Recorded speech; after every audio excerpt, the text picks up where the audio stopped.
AML obviously it's an aggressive, leukemia, and it generally tends to make patients feel rather sick.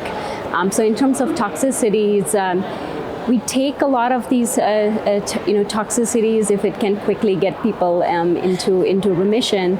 But generally, we think about leukemia induction therapies as intensive chemotherapy versus what we call lower intensity regimens. The point is that the toxicity associated with these regimens are different. Intensive chemotherapies obviously can lead to a lot of cytopenia, risk for infections, transfusions, cardiotoxicity. And gut toxicity, which leads to infections.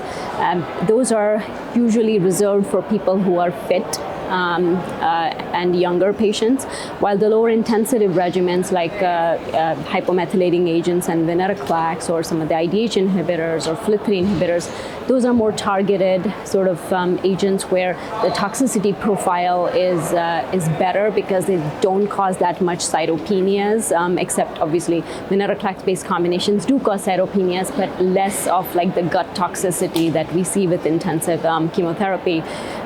So depending on the patient profile, someone who's elderly, you have to get these agents chosen to have the toxicity profile that fits the ability of the patient to actually tolerate these regimens.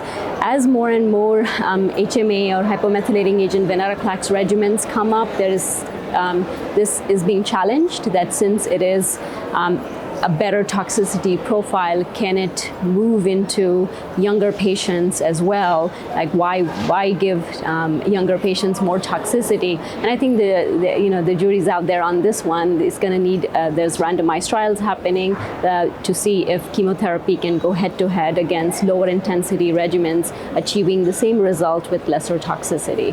So, more to come.